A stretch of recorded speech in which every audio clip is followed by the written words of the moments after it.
کھیل دیا۔ روایتوں میں آتا ہے کہ جو جوانی میں پاپ کرتے اللہ کو ناراض کرتے ہیں، اللہ ان کو اتنا دردناک بڑھاپا عطا کرتا ہے کہ انسان تو انسان ہے، ان سے جانور بھی نفرت کرتے ہیں۔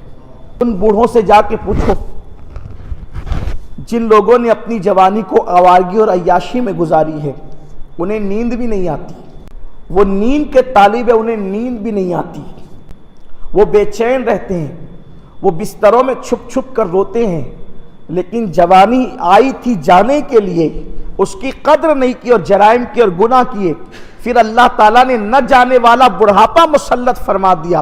اب یہ بڑھاپے کے لمحات کٹتے نہیں، اب نہ بیوی قریب ہے، نہ بچے قریب ہے، نہ اہل خانہ قریب ہے۔ کتنا دردناک ہے انسان کا بڑھاپا۔ اللہ تبارک و تعالیٰ فرماتا ہے جوانی دی، اور پھر جس نے جوانی کی قدر نہ کی، ہم نے اس کو بڑھاپے کے دلدل میں اور اس کے گڑھے میں ڈھکیل دیا۔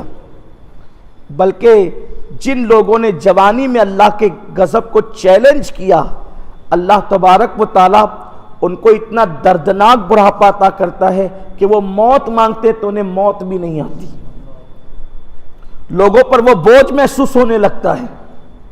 بیٹے بھی کہتے ہیں کہ پتہ نہیں یہ کب مرے گا اور اس کو کب موت آئے گی، اور لوگوں سے دعا کراتے ہیں کہ دعا کریں کہ اللہ انہیں جلدی سے چلتے پھرتے میں اٹھا لے۔ تو جوانی پر انحصار ہے، لیکن افسوس اتنی خوبصورت اور حسین جوانی اللہ نے انسان کو عطا کی ہے، اور انسان جوانی کو پانے کے بعد اللہ کی نافرمانی کر رہا ہے۔ بہت دن تک کہ یہ جوانی نہیں رہے گی، طاقت نہیں رہے گی، طاقت کے بلبوتے پر انسان جرائم نہ کرے، گناہ نہ کرے۔ میرے آقا صلی اللہ علیہ وآلہ وسلم فرماتے ہیں 40 سال تک جوانی انسان کی رہتی ہے، تو آقا علیہ السلام فرماتے ہیں 40 سال کی عمر میں اگر انسان کے پاس نیکی بھی نہیں ہے، تقوی بھی نہیں ہے اور توبہ بھی نہیں ہے، 40 سال تک پہنچنے تک نہ نیک عمل ہے، نہ تقوی ہے اور نہ توبہ ہے، نہ تقوی ہے نہ توبہ ہے۔ تقوی کیا ہے؟ متقی اس کو کہتے ہیں جس نے گناہ کیا ہی نہیں، اور تائب اس کو کہتے ہیں کہ گناہ کیا تو صحیح مگر اللہ سے معافی مانگ لی۔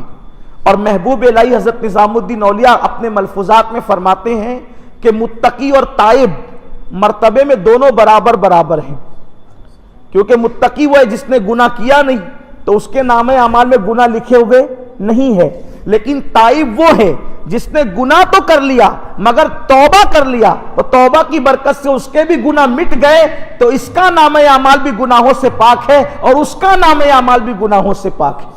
اسی لیے اللہ کے رسول صلی اللہ علیہ وسلم نے فرمایا کہ جس نے 40 سال کی عمر میں پہنچنے تک نہ تقوی اختیار کیا، نہ نیکیوں کا ذخیرہ کیا اور نہ سچی توبہ کی، وہ شخص دنیا ہی میں اپنے آپ کو جہنم کے لیے تیار کر لے وہ اپنے آپ کو جہنم کے لیے، اس لیے کہ 40 سال میں جوانی کا اختتام ہونے لگتا ہے۔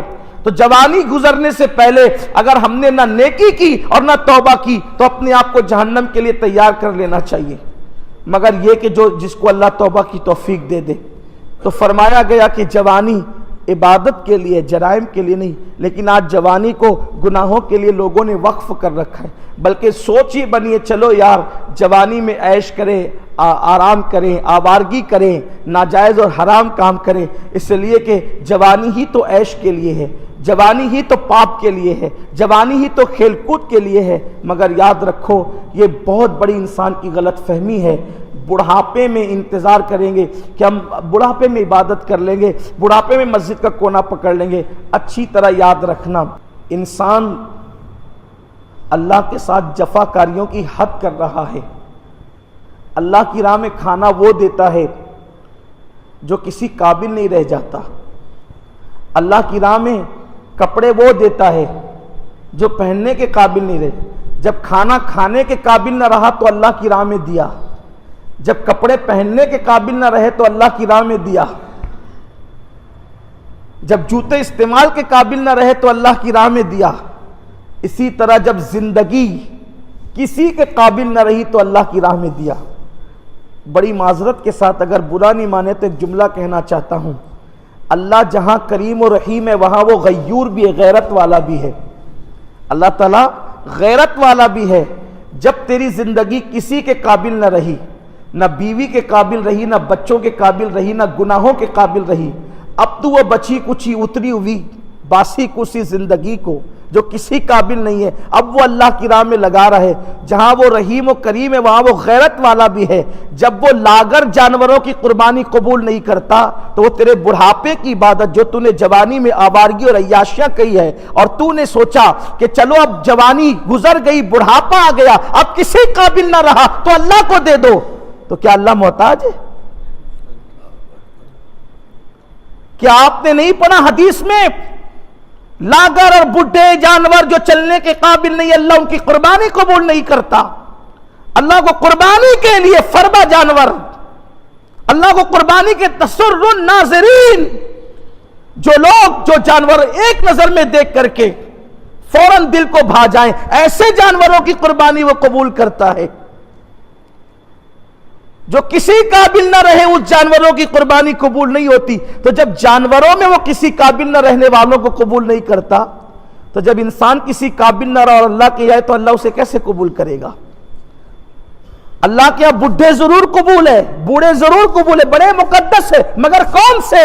جو جوانی میں اللہ کے در سے وابستہ رہے، اللہ کی بارگاہ سے وابستہ رہے، اللہ کی محبتوں سے وابستہ رہے. پھر وہ بوڑھے اللہ کی بارگاہ میں اتنے مقبول ہے کہ جب ان کے بال سفید ہو جاتے ہیں تو اللہ فرشتوں سے کہتا ہے اگر یہ گناہ بھی کرے تو ان کے گناہ لکھنا مت، کیونکہ یہ جوانی میں گناہوں سے بچتا تھا. اور جب وہ دعا کرتا ہے تو اللہ اس کی دعا کو رد کرنے میں حیا فرماتا ہے.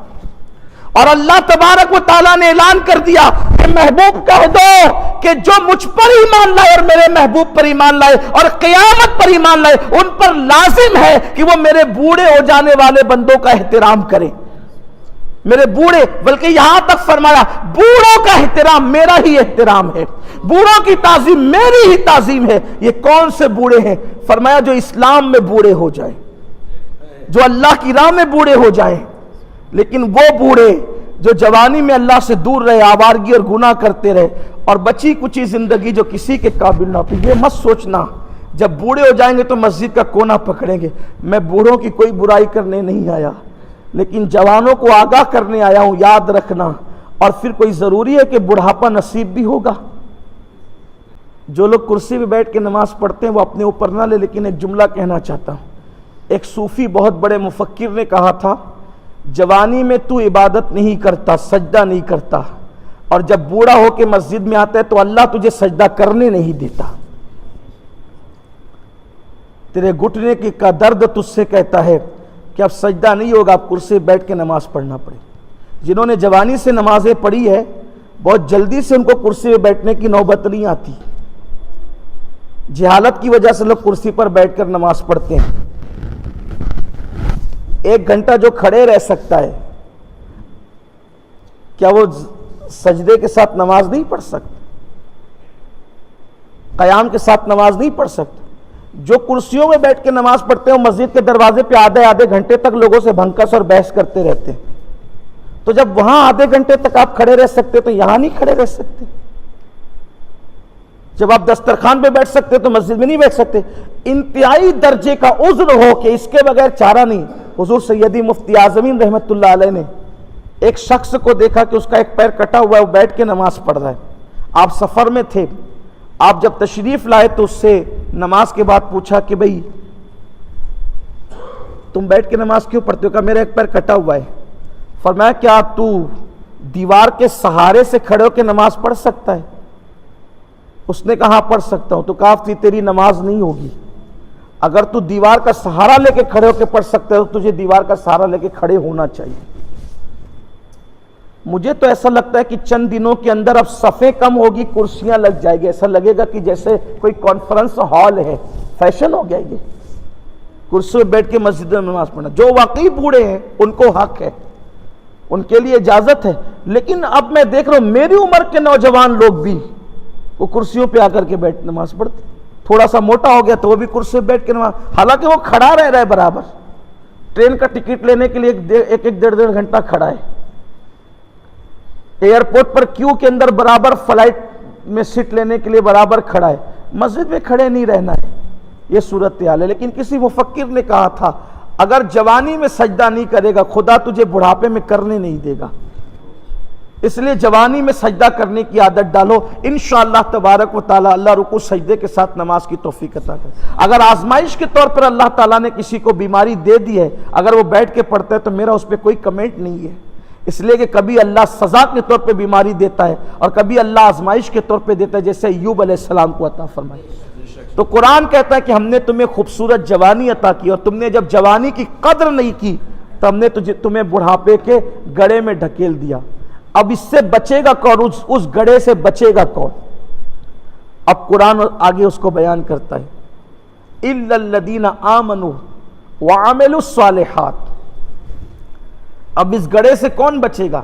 یعنی وہی بدبختی والے بڑھاپے سے، وہ نفرتوں والے بڑھاپے سے، اس کھوسٹ بڑھاپے سے، اس ذلت والے بڑھاپے سے کون بچے گا؟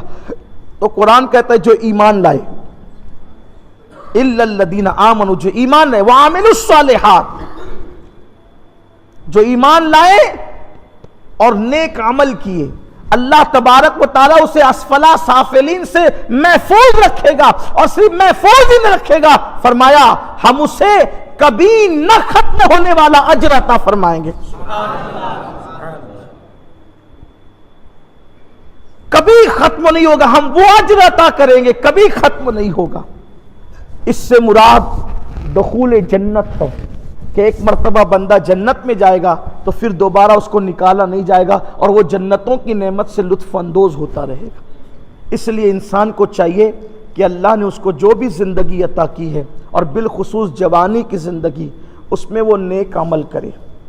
اور نیک عمل صرف نماز، روزہ، حج و زکوٰۃ ہی نہیں ہے، بلکہ جو بھی کام آپ اللہ کے لیے کریں وہ نیک عمل ہے۔ جیسے رستے سے تکلیف دینے والی چیز کو ہٹا دینا، یہ بھی نیک عمل ہے۔ کسی کو دیکھ کے مسکرا دینا، یہ بھی نیک عمل ہے۔